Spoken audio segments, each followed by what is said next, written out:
Right everyone, it is Finn here and welcome back to a brand new video where today I have something slightly different for you guys because as you can see on screen right now I have a tier list set up in which today we're going to be ranking the best players from both Manchester United and Newcastle United ahead of the Carabao Cup final. Now I believe this video will be put up the day of the Carabao Cup final. Obviously as a Manchester United fan I am extremely excited. We have a chance to win silverware for the first time in 6 years. It's been 84 years. But I promise you I won't be biased throughout this video. I'm going to try to be as honest as possible. Now obviously looking at the tier list setup, we are going to be ranking players from categories such as world class, where obviously the best players from these two teams will go in, all the way down to get rid, where although this team made it to the final, I still don't get the point of the player. Now obviously, so this video doesn't end up being an hour long, I haven't put every single player from both of these two squads in, but I've just put what I believe is the best player in every single position, meaning even if the player is injured, obviously Karius will be the goalkeeper for Newcastle in this final because Nick Pope picked up a suspension, but I'm still going to use him as the goalkeeper option because he is the best that they have to offer. But of course, without wasting any more of your time and jumping straight into things, I mean, we just have to start off with the goalkeepers. And looking at Manchester United, where other than put Dave saves then in world class. Look, obviously as a goalkeeper, he had a year or two where he really went downhill, but obviously just breaking the clean sheet record for Manchester United, he saved them time in and time out again. Once again, there's just nowhere else that I would put David De Gea in than world class.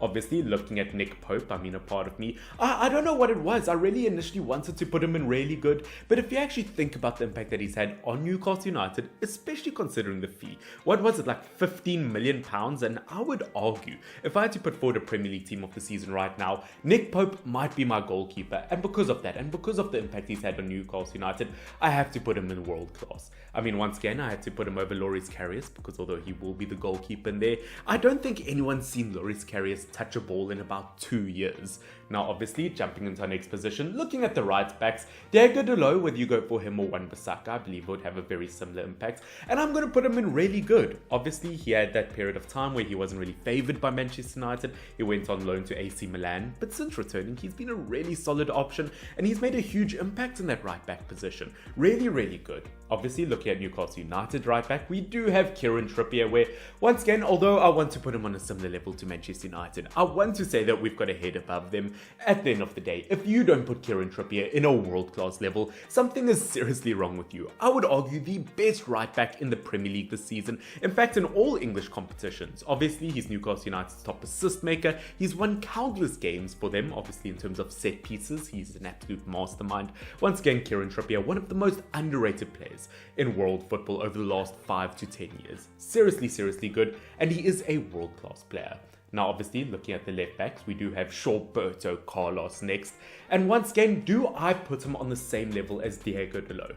To be honest, I think he's miles ahead of him. I don't know whether I'd quite put him world class though. I mean, do you put Luke Shaw on the same level as Trippier? Obviously, we can move this list around a tiny bit later as we go on a bit, but I think Luke Shaw, I would put him ahead of Diego Dalot, but maybe I'll keep him in really good. I don't know, it's a really tricky decision.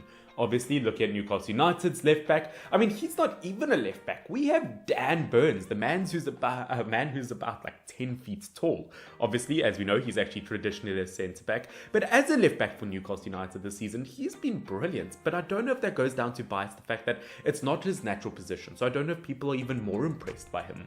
Once again, been so solid. I think I'm going to put him down on the really later stages of really good because once again, he has been really good.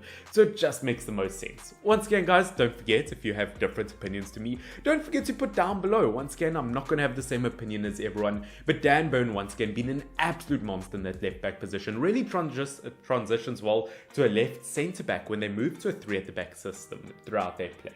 Obviously, looking at the two centre-backs, we'll go 2 at a time. We've got Lisandro Martinez and we've got Rafael Varane. Now, where on earth do I put these two? The fact that Manchester United have, 2 World Cup winning centre-backs, or at least World Cup winning nation centre-backs.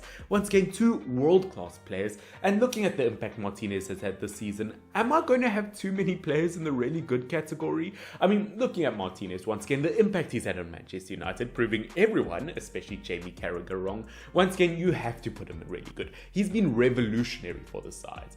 As opposed to Rafael Varane, although I do think Martinez has been better this season, in terms of a centre-back overall, you have to put him in world class. Looking at the things this man has achieved throughout his career, Rafael Varane has been an absolute monster, winning Champions League after Champions League, the impact he's had for France, for Real Madrid, now for Manchester United. Once again, you cannot underestimate him. Now, moving on to our next player, we've got Sven Botman, which, once again, another seriously underrated player. I'm considering putting him in really good, and I think I will end up keeping him in really good. I mean, in terms of centre-backs, once again, in terms of a best starting 11, best Premier League 11 this season, I would put him in that starting 11. I think, once again, so heavily underestimated the impact he's had on Newcastle United. I mean, in his first few games, he was a bit slow, and I was a bit worried, to be honest. But looking at him, he is a no BS centre-back who really does well to win the ball back, and he's been a huge part to why Newcastle United's defense have been so solid this season. You have to give credit where credit is due. Now, of course, looking at our next player, it is a player who I want to put in really good, but I am going to put in solid. Just because, I mean, let's be honest, we can't have all 22 players in this video in the top two categories. It will be a tiny bit too top heavy, but obviously looking at Fabian Schär. What a brilliant centre-back he's been this season. And now I feel like he's almost been overshadowed by other defensive players from Newcastle, whether it be Sven Botman, Trippier, Dan Burn, Nick Pope. I think people almost seriously underestimate the likes of Fabian Schär. But in terms of interceptions, in terms of blocks in the Premier League, he has been Newcastle United's best player. I mean, in terms of a centre-back who can pass out from the back, he's been seriously underrated. But once again, without put him in a higher category or in the same category as the other players so far, I wouldn't quite do that, but seriously underrated. Now, moving on to the midfield, where this is where Manchester United might just take over absolutely everything. I mean, you start off with Bruno Fernandes. You have to put him in a world-class category. You've got Casemiro, who, once again, you have to put him in a world-class category. You look at Christian Eriksen, who, yes, as I said, is injured, but I have chosen the best player in every position, and Christian Eriksen will be there, same as how Pope is there for Newcastle United. You have to put him in, would you put him in really good or in a world-class category? Once again, I think Bruno Fernandes has been brilliant for Manchester United. He's been getting goals, he's been getting assists, not quite to the numbers that he has in previous years, but he's still been a major big impact player. Looking at Casemiro, once again, same reason as Rafael Varane, multiple Champions League. I would say that he's been the most pivotal change to Manchester United, the biggest impact change. I mean, the kind of impact he's had in that central midfield for United, in that holding midfield position. The fact that he's also adding goals to his games at the same time, and he's doing it versus big opposition. Casemiro has been the best signing, dare I say, in the Premier League this season, or out of all Premier League clubs at least. I mean, look at Casemiro, you cannot not put him there, and it would be difficult to put him anywhere else. Obviously, looking at Eriksen, as I said, it is a bit of a tricky one. He is one of the top assist makers in the Premier League, which makes it really, really hard to not put him in world class.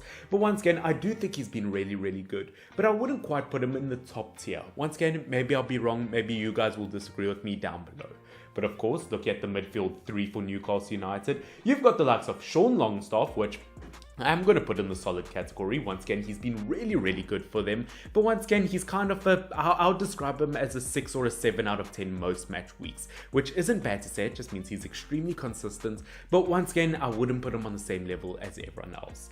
Obviously, you've got the likes of Bruno Guimaraes, who I believe will be available for this final. I mean, once again, is he going to be another really good player, or am I going to put him in world class? You know what? Might be controversial, but I'm going to put him in the world class category. The only reason I'm saying that is because I think if you put a player like him in Real Madrid, if you put him in this Liverpool team, in this Manchester City team, any top team in world football, I think he would have a big impact as a player, and he wouldn't stick out too much. I think he's gone severely underrated in terms of his impact on Newcastle United since joining them from the French league, and I believe on his day one of the best defensive midfielders out there. And once again, you can't underestimate them. No, he's not on the same level quite as Casemiro, another Brazilian defensive midfielder, but that doesn't mean that he doesn't belong in that top category. Once again, maybe you guys will disagree, but of course we've got our third midfielder and our final midfielder from Brazil with Joe Linton. Now, of course, it doesn't look like Joe Linton will be ready for this final, but of course, look at him.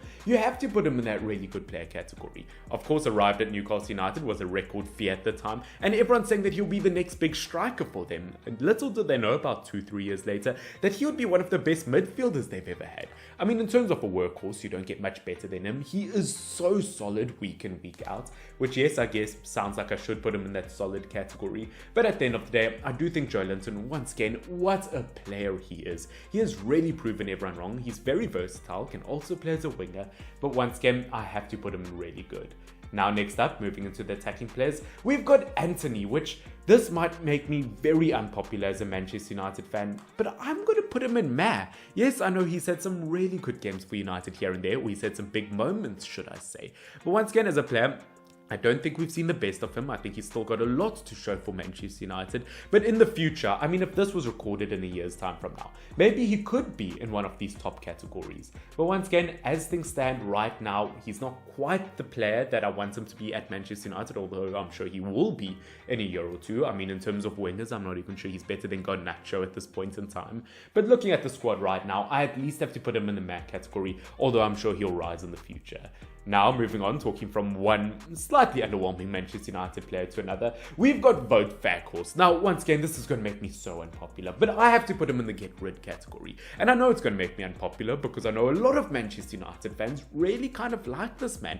I mean, he's shown in displays like Leicester City, for example, in the Premier League, that he can be a really nice number 10 in this Manchester United system. Which, once again, I mean, he's not Joe Linton. I don't want to keep on buying strikers and put them in other positions. Looking at Wout Weghorst, yes, he does work really hard, especially defensively. He does quite a good job, but I want a striker who can score goals, which once again, looking at Weghorst, although yes, he has scored in the EFL Cup, he has not scored goals for Manchester United. He's scored 1 goal in 11 games across all competitions. I want a striker who can do slightly better, and with Manchester United, the direction they want to go, the trophies that they want to be looking to win in the next year or two, I don't see Wout Weghorst a part of that system, and I have to put him in get rid. Once again, a bit controversial. But of course, that takes us to our final Manchester United player, and it is a man who, I'm sorry, has to go straight to the top of world class with Marcus Rashford. I would argue the best player in terms of form in the world right now. No player has had more goal contributions, goals and assists since the World Cup than Marcus Rashford. I think he scored like 17 in 18 games or something stupid like that.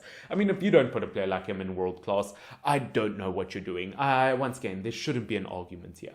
Now, moving on, we've got Newcastle United's attack, and once again, a bit controversial, but we've got St. Maximin. Now, to be honest, I'm going to put him in solid. Once again, I might get attacked from this, but I think Newcastle United are a level ahead of St. Maximin at the moment. People spoke about the buy over, and they could finally bring in players that make St. Maximin look as good as he truly is. As we know, he's a very skillful player. Whenever we play against Newcastle United, always get worried about St. Maximin, but I don't think he's quite at the level that Newcastle United need anymore. I think they could almost do better than St. Maximin. Once again, in terms of goals, in terms of assists, he is just not quite there, and I would like to see his numbers go up. Yes, he can be a huge impact player on his day, but in terms of numbers, he's not quite there, and I would like to see a tiny bit more from him before he just turns into another Adama Traore.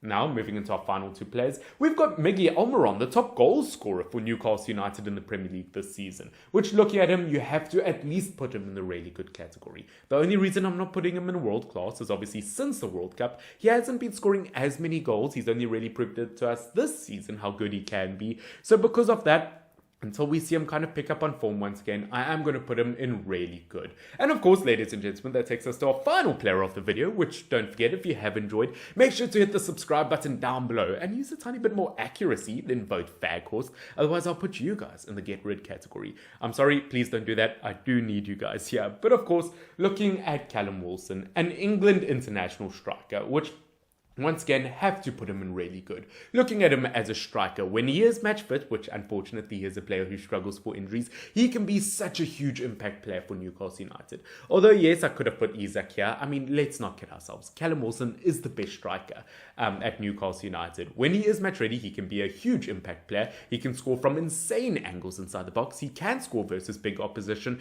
And versus Manchester United, I'm kind of scared that he scores versus us this weekend. Once again, absolute top player, but that is is it for today's video. I don't know why I said it in that tone. It was very underwhelming. But yes, everyone, that is it for today's video of me ranking in a tier list every player from Manchester United and Newcastle United. I think it's got a relatively good spread to it overall. I think it's quite sad that the bottom two only occupied by Manchester United players. But hey, I am the one that put them there. But guys, I hope that you did enjoy this video. If you want me to do more of these kinds of videos in the future, please do subscribe down below, along with liking it down below. Once again, could we get this video? I mean, there's 22 players here. So let's get this video to 22 likes. And of course, along with that, let me know who you think will win the Carabao Cup final down below. Once again, absolutely gigantic match. Whoever wins a trophy here, it will be gigantic. But guys, until next time, Finn, FY, double N, cheers.